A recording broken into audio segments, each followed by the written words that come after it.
I shall resign the presidency effective at noon tomorrow.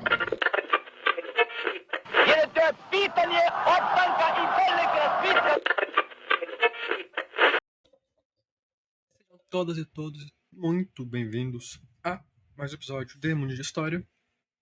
E no episódio dessa semana eu vou falar um pouquinho sobre algo muito comum. Vou falar um pouquinho sobre algo muito comum no dia de hoje.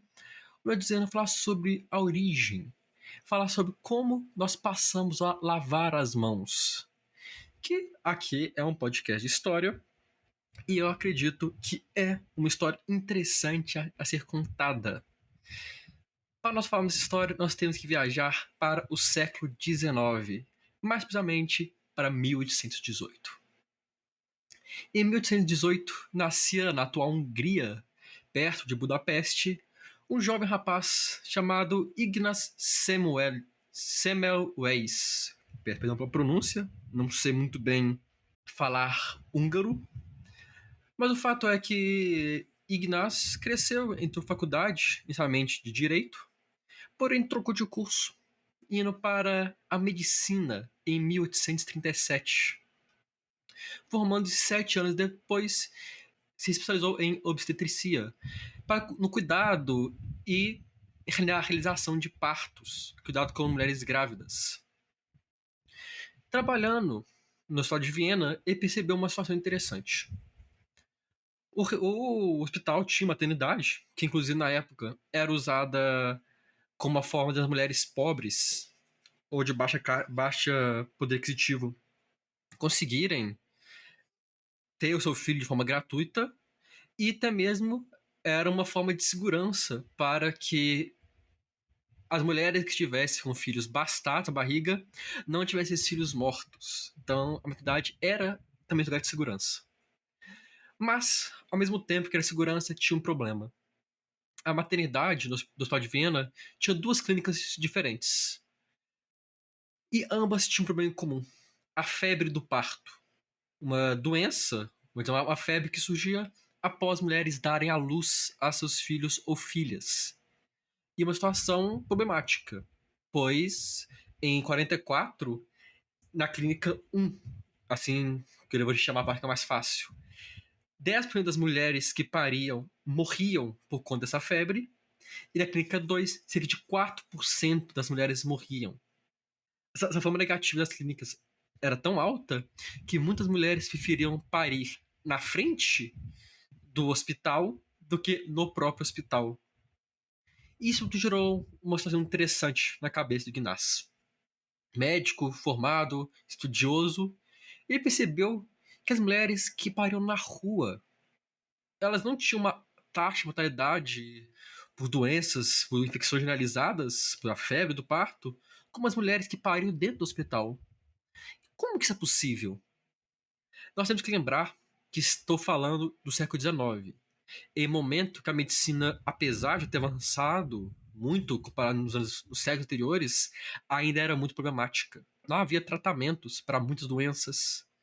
Muitas vezes acreditavam que as doenças vinham dos chamados humores, desequilíbrios internos do corpo. O tratamento era, por exemplo, sangria, que é deixar parte do sangue da pessoa escorrer para equilibrar esses humores.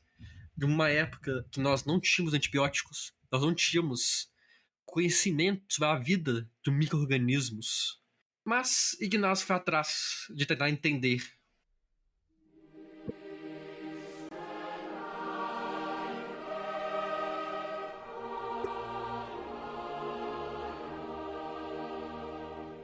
E junto queria entender por que tinha uma diferença tão grande entre as clínicas.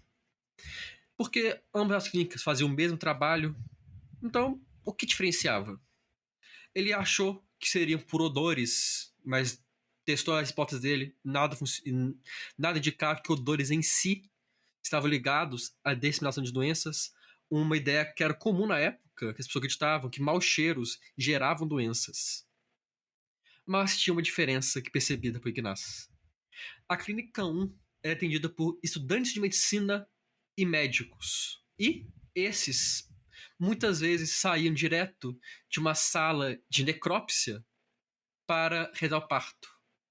Enquanto na clínica 2, as enfermeiras, as parteiras que trabalhavam, não faziam necrópsias. Essa observação dele ganhou mais força em 1847, quando o seu grande amigo e médico Jacob Koletzka morreu após acidentalmente se cortar com bisturi durante uma necrópsia. E ao realizar a necrópsia de seu amigo, o Ignaz percebeu que tudo indicava uma infecção, o que nós podemos chamar atualmente de infecção, um quadro clínico, nas palavras da época, muito semelhante às mulheres que morreram da febre do parto. Então Ignaz pensou: as enfermeiras e parteiras não mexem com cadáveres. Os médicos estudantes que trabalham na Clínica 1 mexem com os cadáveres e muitas vezes vão direto realizar partos ou tratamentos. E se tiver relação? Na época, como disse, eles não conheciam a existência de micro-organismos, então ele chamou de partículas cadavéricas os responsáveis por causarem os problemas de saúde nas grávidas. E então decidiu botar na prova a sua hipótese. Ele passou a comandar que todos os médicos que realizassem uma necrópsia deveriam lavar suas mãos com hipoclorito de sódio, que é a nossa água sanitária. Porque acreditava que se a água sanitária era capaz de combater maus cheiros, seria capaz de combater as partículas cadavéricas. E ele estava certo. Em 1947, a Clínica 1 tinha, antes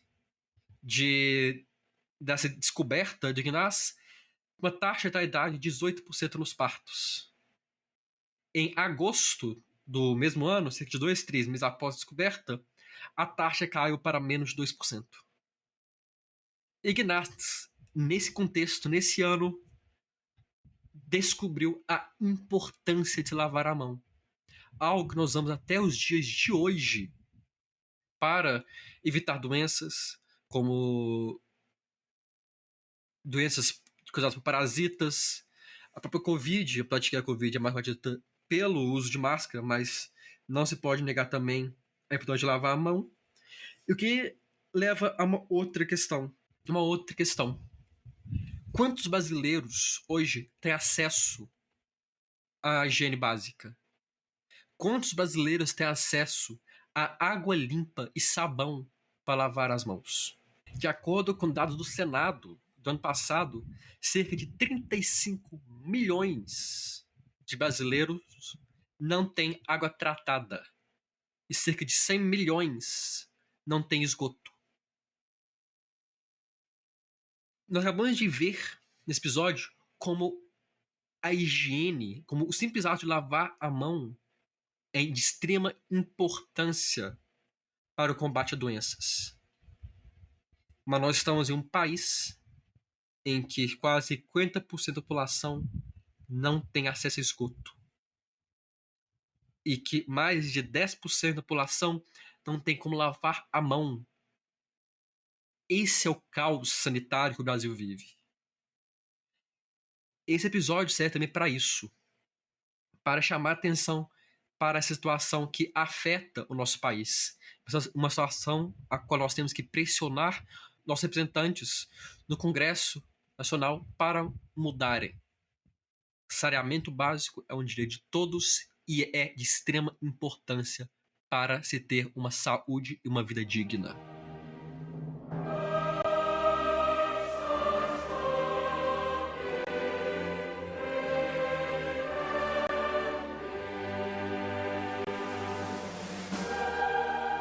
Para finalizar o episódio, devo relatar também que a descoberta do Ignaz não foi bem aceita pela medicina.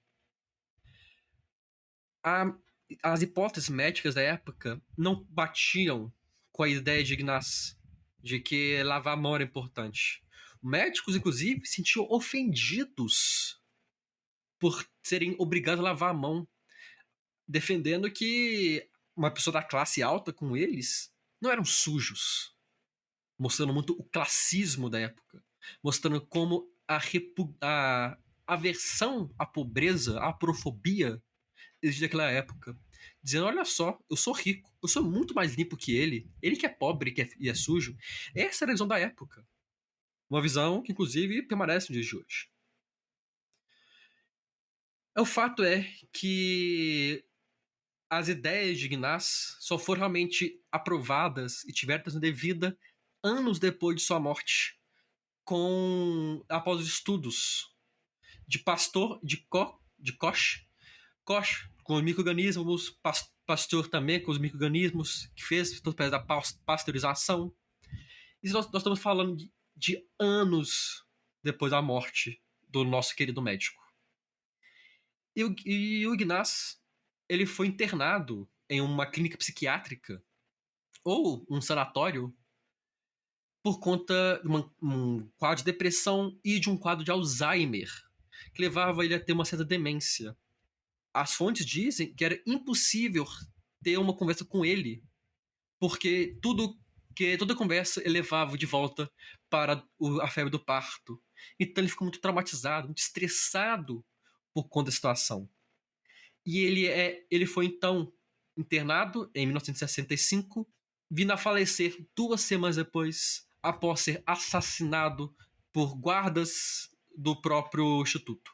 Nós não sabemos o motivo, mas o fato é que uma das pessoas mais importantes para a saúde mundial foi assassinado e demorou décadas para ter o reconhecimento devido.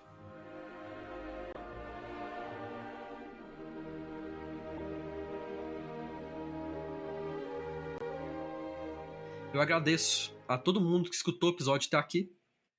Agradeço especial ao Felipe por financiar o nosso podcast. Se você tem condição e disponibilidade para fazer isso, vontade de fazer isso, você pode fazer isso no meio do Catarse ou pelo Pix. Todos os dados estão no nosso Instagram, @Mundinho de História. Você também pode nos seguir no Facebook, @Mundinho de História, e no Twitter, Mundinho de Ist. Estou sempre compartilhando lá os episódios, sempre compartilhando novidades. E são os canais que vocês podem usar para entrar em contato comigo. No mais, espero que tenham gostado do episódio, que reafirmam a necessidade de nós lutarmos pelo aumento da dignidade sanitária, ou seja, do acesso a condições mínimas de higiene sanitária para brasileiros. Nós temos que lutar em nome desses mais de 100 milhões de pessoas que vivem na carência disso. E espero que tenham gostado do episódio, aprendido um pouco mais da história, mas também espero que o episódio tenha sido interessante para vocês. No mais, muito obrigado novamente a todo mundo. Compartilhe esse episódio com seus amigos, familiares, esposa, esposo, espose. E vejo todos vocês no nosso próximo episódio. Até lá.